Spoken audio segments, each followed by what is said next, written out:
James Buchanan enters the presidency like a lawyer walking into a burning building with a leather briefcase and a belief that precedent can outshout fire. He is, by the time the oath touches his lips in March 1857, the most experienced public servant in the country. State legislator, congressman, senator, minister to Russia, secretary of state, minister to Great Britain, confidant to party captains on both sides of the Appalachians, a Pennsylvanian with Southern friends and Northern clients. His résumé reads like the ledger of a republic that still believed patience would always be rewarded, and his temperament is exactly the sort that ledger trains. Courteous to a fault, attentive to forms, allergic to improvisation, convinced that if every clause is carefully read and every channel of consultation respected, even the angriest currents can be coaxed into a harbor. He is unmarried, which his enemies will later use as a hook for gossip, and his friends as a sign that the country can be his household. He is careful with money, protective of reputation, and persuaded that moderation is not merely a tactic, but a philosophy. This combination, skill, caution, confidence in law, would have made him an admirable administrator in a quiet decade. He is not given a quiet decade.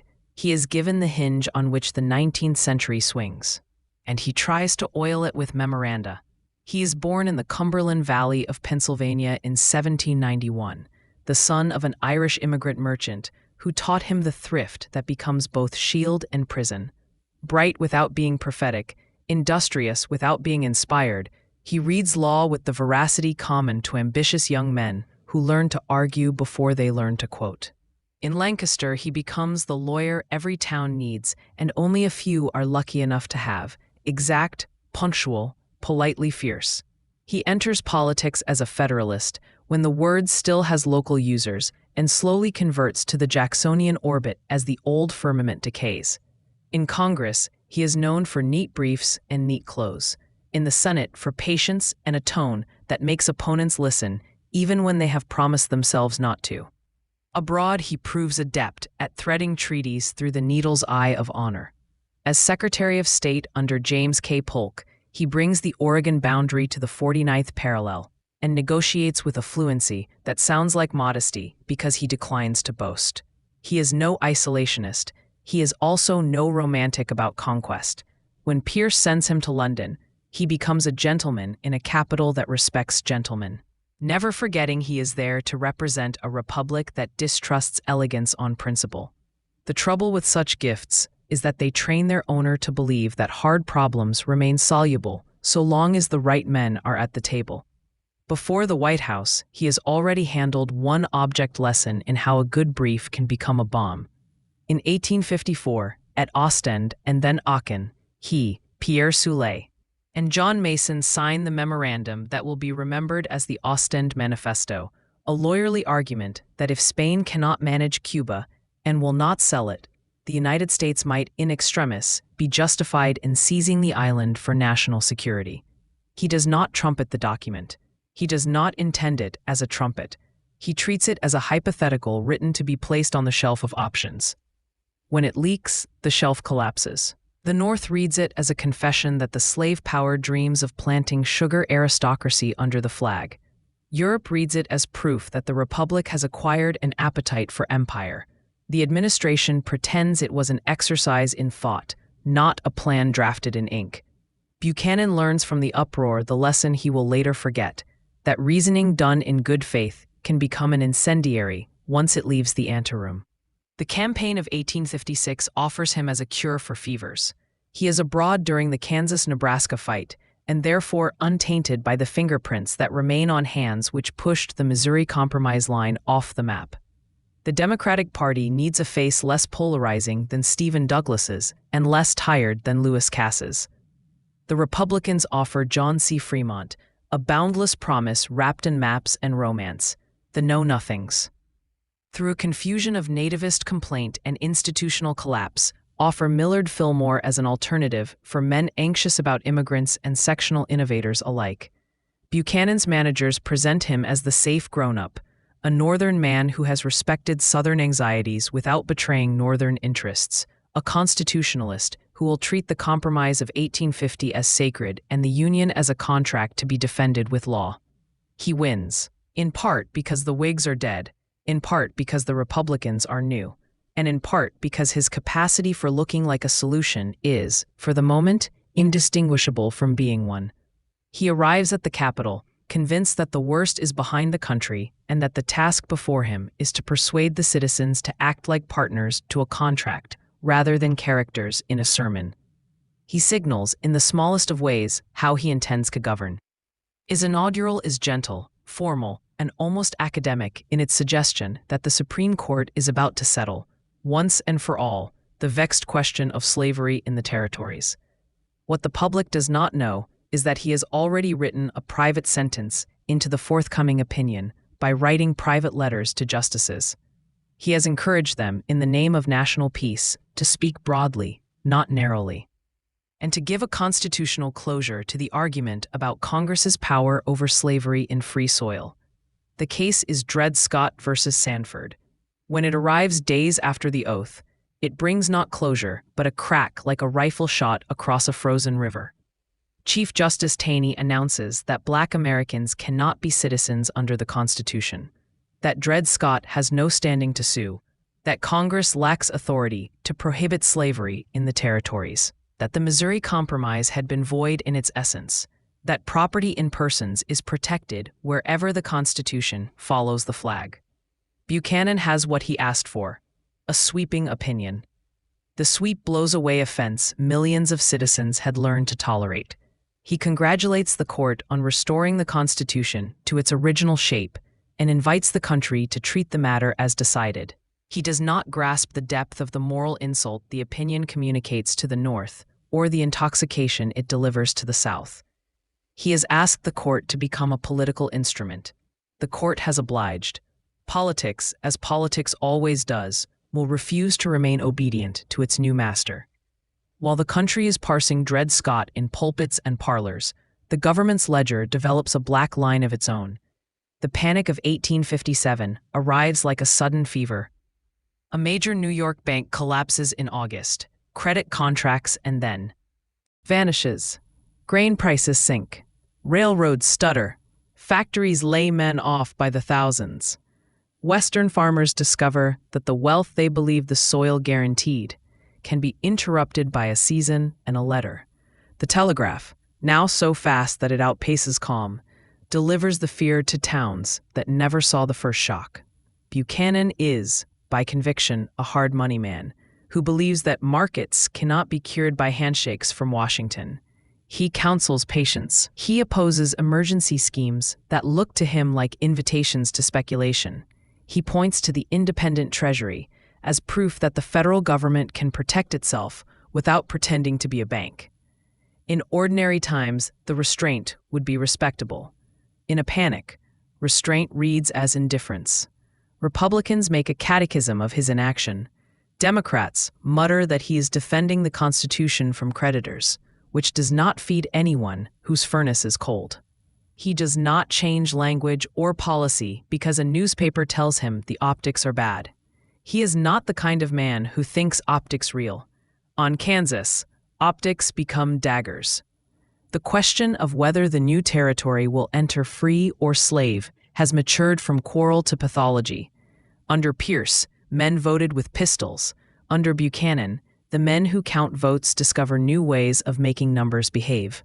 The Lecompton Constitution, drafted by a pro-slavery convention after Free Soil men boycotted the earlier polls, submitted in a form that does not truly allow voters to reject slavery outright and sanctioned by procedure that reeks to any fair smell, arrives on the president's desk, festooned with the arguments of men who insist that any constitution, however born, deserves respect once it has been carried to term.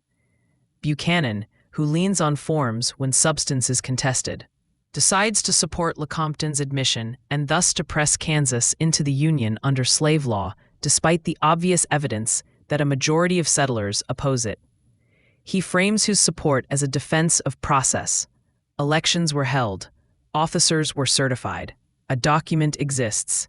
The federal government must recognize outcomes or consent to the rule of mobs. Stephen Douglas, smelling a trap that will destroy his northern standing, bolts. He calls Lecompton a fraud and dares the administration to punish him. The Democratic Party, until then the only national instrument still straddling the sections, breaks itself over a prairie ballot box. Buchanan gets Lecompton through the Senate, but cannot force it through the House. A compromise sends it back for a fair vote. Kansans reject it by landslide. The president has spent political capital, acquiring nothing but opponents. The episode is his method in miniature. Respect for paper that becomes contempt for people.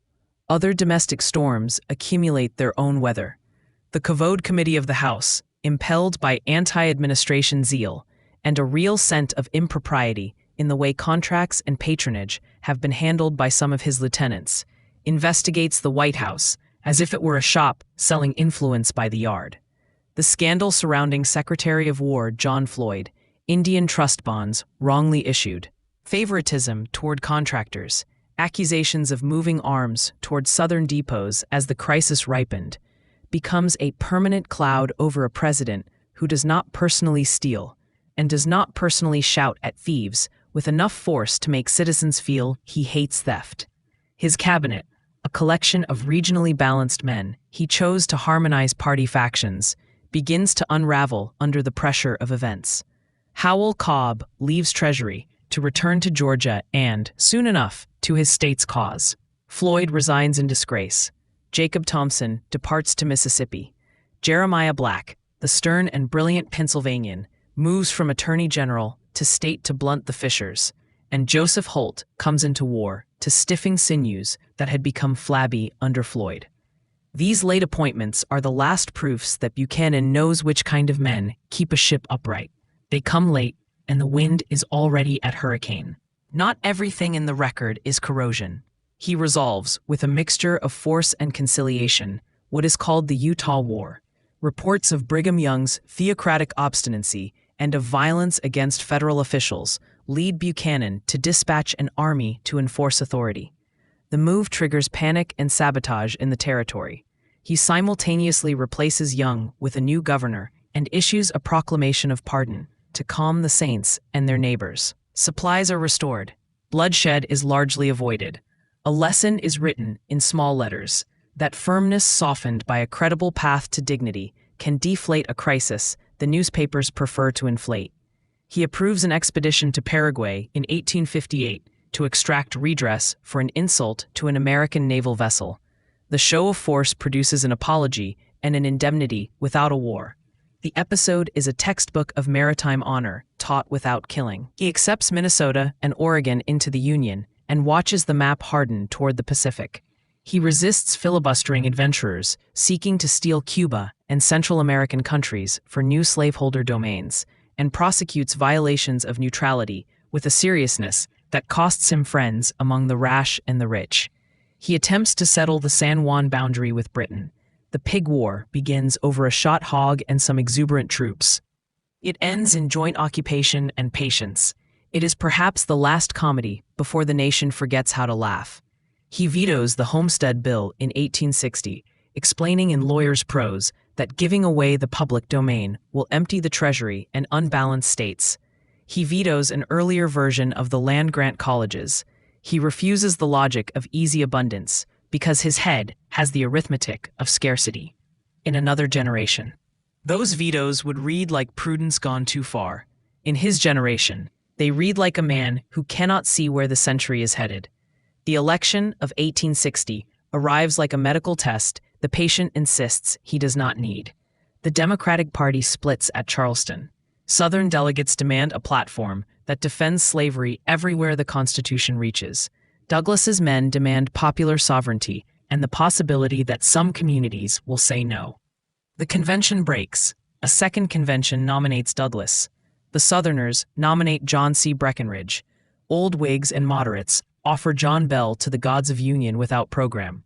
The Republicans nominate Abraham Lincoln, whose calm sentences teach crowds to expect law and moral limits in the same paragraph. Buchanan remains, in theory, neutral as party chief and national magistrate. In practice, He is paralyzed by the knowledge that no exertion of his can heal a rupture his own choices helped to make inevitable. He writes his last annual message in December 1860, after Lincoln's victory and before the storm breaks. It is a remarkable document, half brave, half evasive. On one page, he insists that secession is illegal. On another, he argues that the federal government lacks constitutional power to coerce a state. The country reads those sentences and hears a philosophy of helplessness. The Union is sacred, but if a state declares itself departed, the president can do little more than deplore. He proposes an amendment to make slavery secure where it exists and to quiet expansion by drawing new lines and reviving old ones. He blesses negotiation committees and the Crittenden Plan and any instrument that will extend conversation long enough for passions to recede. Passion does not recede. South Carolina secedes on December 20th. Mississippi, Florida, Alabama, Georgia, Louisiana, and Texas following winter weeks as easy to count as they are hard to reverse. The Winter of Secession is a study in how a constitutional scruple can become a shackle. Buchanan refuses to recognize the Confederacy. He refuses to surrender federal property. He refuses to admit that a legal act has occurred because no legal method was used to accomplish it. He also refuses to order large reinforcements to the southern forts for fear that the act of reinforcement will produce the war his reading of the Constitution tells him he has no power to wage. He instructs Major Robert Anderson to hold Fort Moultrie in Charleston Harbor. Anderson, reading the tactical truth beneath the political script, withdraws by night to Fort Sumter, which is stronger. South Carolina erupts. Buchanan approves a civilian ship, the Star of the West, to resupply the fort in January. The ship is fired upon. It turns back. He calls his cabinet together and discovers what every man in a crisis learns at least once, that counselors split just as parties do, and the signature at the bottom is the only thing that will count. Joseph Holt pushes for firmness. Black demands that if force is used, it must be used decisively. Others counsel delay dressed as prudence. Buchanan delays.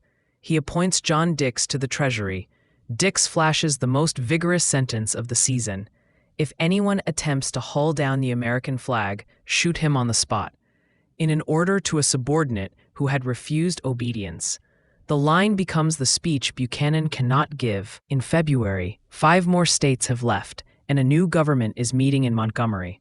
Lincoln is in Springfield, writing his last private cautions. The Capitol feels like a house with a candle burning in every window and no one willing to check the locks. Judgment, to be fair, must notice the size of the hole in the parchment Buchanan thought he saw. The Constitution did not say what a president should do when a state government declared itself foreign and seized federal forts by militia rather than referendum, by ordinance rather than lawsuit. Buchanan fought that to make war on insurrectionary states without congressional authorization would be to invent a power the founders had not given. He thought Congress, not the president, must decide how to punish collective crime. He fought that if war came, it must come from a Congress that had tried and failed to reconcile, not from a president who had lost the confidence of a section. There is logic here. There is also an abdication. He could have sent ships sooner and in force. He could have demanded from Congress an immediate authorization to protect the flag. He could have treated the seizure of arsenals as crimes rather than as arguments. He could have burned political capital in the North to arm for the worst and dared the South to misinterpret preparation for coercion. Instead, he treated the interregnum as a quarantine during which nothing irreversible should be done. The men making a new nation did not share that scruple. Amid the collapse, there are small proofs that he had not entirely lost the power to choose well. He kept Holt and Black in place long enough to write orders that saved stores and contracts from sudden theft. He tolerated Dix's vigor. He permitted Winfield Scott to advise. He made sure the government did not default while markets panicked anew at the sight of maps being redrawn by convention rather than commission. He walked the long half-mile from the White House to the Capitol with Lincoln in March 1861, spoke with the quiet kindness that, in smaller storms, had built him a life, and sat while another man told the country that he would hold and possess the property and places belonging to the government, and that there would be no conflict unless it were forced upon the national authority. Buchanan went home to Wheatland, outside Lancaster, to a life of letters written in the tone of a man who believes he has been misunderstood. He wrote a thick defense of his administration, edited with the same dry care he brought to contracts, and received visitors with a courtly manner that made even antagonists wish the man in front of them and the president in the pamphlets had been the same person. He died in 1868, 3 years after Appomattox, having watched the war he dreaded chew up the Constitution and spit out a stronger one. Is he, as the schoolbooks make lazy children say, the worst of the presidents? The answer depends upon whether you think malice is worse than error. He was not a thief, not a drunkard who left notes unsigned, not a demagogue who trained citizens to love their neighbors less. He kept the common business of the state running. He sent and received treaties. He added states. He suppressed pirates with warrants rather than songs. He refused illegal wars. He treated the law as a friend, even when the law was offense to men with immediate needs. He also smuggled presidential influence into the Supreme Court, supported a fraudulent constitution in Kansas, misread a religious colony as a rebellion before finding a peaceful path back to law, refused to employ executive power in winter when insurrection employed every instrument but law, and elevated process over prudence until prudence no longer recognized the house it lived in. He was not a villain. He was a guardian of forms at a moment when forms had been captured by will. To reckon him properly, you must hear his voice as he would have used it, if allowed a long closing argument. He would say that the Union is a compact, that compacts are not enforced by musket, but by consent, that the hard disciplines of finance and neutrality cannot be made elastic simply because petitioners are tearful, that the Supreme Court is not a debating society and that its decisions must decide something, that governors and territories must be respected when they certify results, that the federal government is not a conscience police, that presidents swear to the Constitution and not to the newspaper, that revolts are calmed by patience unless you want to teach every future complaint that shouting brings cavalry, that he found the treasury solvent and left it solvent, that he wrote no memoirs designed to make his friends villains and himself a savior, that he was polite to men who hated him and not indulgent to men who stole, that he loved the flag too much to let it be made a symbol in a fight he thought could still be arbitrated with ink. Then you must answer that the compact had already been warped by men who used its clauses to make slavery national. That Dred Scott was not a decision, but a provocation written in the dialect of property. That process in Kansas meant pistols at the polls.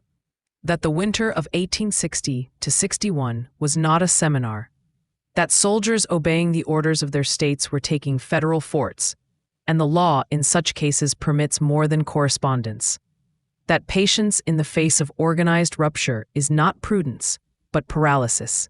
That sometimes the president must act first and ask for a ratification, because failure to act will give the rebels all the facts and leave the government only theories. Between those speeches lies the verdict that will not satisfy either side. Buchanan was the right administrator for a country that no longer existed, and the wrong steward for the one that did.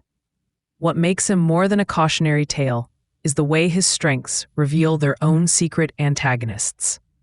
His diplomatic polish, that talent for lowering temperature in rooms full of men who prefer to hear their own voices, taught him to believe that every quarrel had a compromise hidden in its pocket.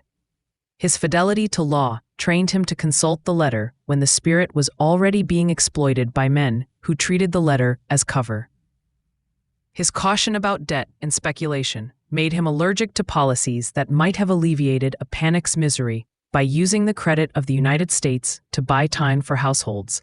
He preferred the chastity of balanced columns to the human relief that makes economists bite their pencils. His commitment to the neutrality laws and to honorable dealing abroad made him unwilling to use the sort of ruthless speed at home that revolutionaries understand and constitutionalists abhor.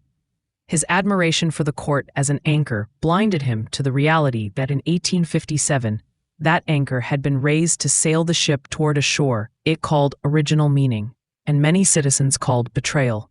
His confidence in his own ability to reconcile factions produced a blindness to the way factional leaders were using him as a stage on which to act out scripts written elsewhere.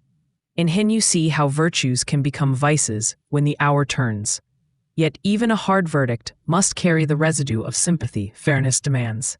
Buchanan took office at a moment when the Republic had spent 30 years teaching itself the wrong lessons. That every sectional quarrel could be solved by arithmetic, and that every moral objection could be disguised as a parliamentary request. He believed what he had seen rewarded. Deals that bought time, sentences that softened speeches, friendships that papered over grudges long enough for commerce to resume. He was not the man to announce that the era of paper was over. He did not understand that the people who wished to make slavery permanent had decided that law would only be respected when it favored them, and that the people who wished to make human freedom paramount had decided that a law used to protect bondage had forfeited its right to demand obedience without protest. Between those incompatible premises, James Buchanan tried to be the president as clerk, patient, tidy, exact. The job had changed. The country needed a president as engineer. If you require a picture with weight, imagine Wheatland at dusk. The war just ended. The newspapers read with lists of dead.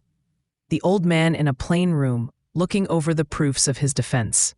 He writes without malice. He writes like a man who trusts sentences. He hears, outside, a country that has discovered a new grammar. Amendments, conscription, emancipation by proclamation, preserved union by fire. He is out of fashion in a way that is not a joke but a judgment. He asks his housekeeper to place another log on the grate. He dips his pen. He would like, still, to argue that he did the best that could be done without breaking the machine. The country he helped keep calm long enough to become ungovernable has moved on. That, finally, is the truth at the center of him. He did not break the machine. He refused to break it in order to repair it. The men who followed him broke things and built others with the pieces. The Republic remembers him harshly, because harshness is the consolation of hindsight. A generous reading does not absolve him.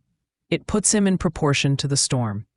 He is a man of order who encountered a time of rupture, a master of forms confronted by men who had already decided on outcomes, a lawyer with a superb sense of procedure and a poor sense of when procedure has been weaponized, a diplomat who believed every quarrel had an exit and who discovered that one quarrel, the oldest of all, had only a door marked sacrifice.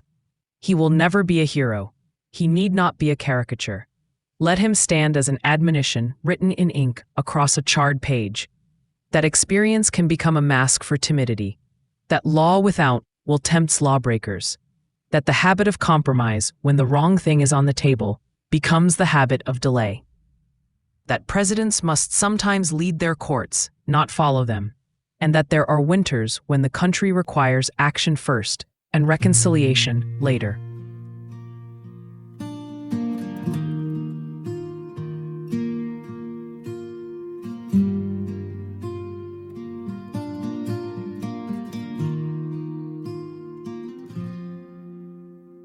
Midnight rails under silver moon, dusty boots on a winding road. A shadow's the only friend I've known since she packed up and let me go.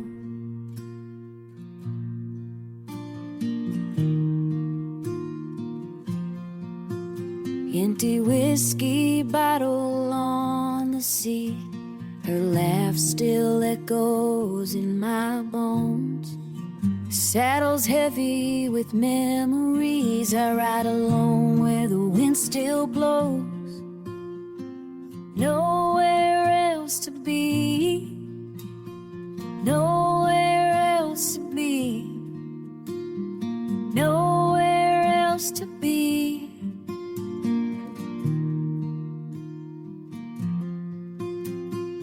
nowhere else to be, nowhere else to be, nowhere else to be.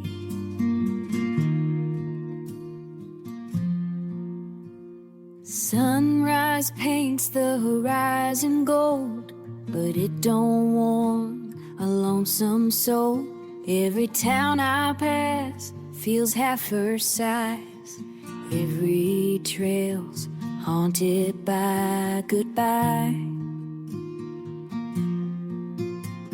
I whisper prayers to open skies, hoping someday my heart'll find a brand new path beyond the pain, where broken hearts can heal in time.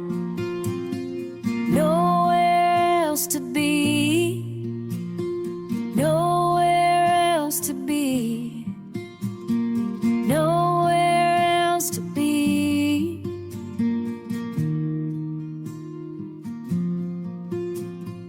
No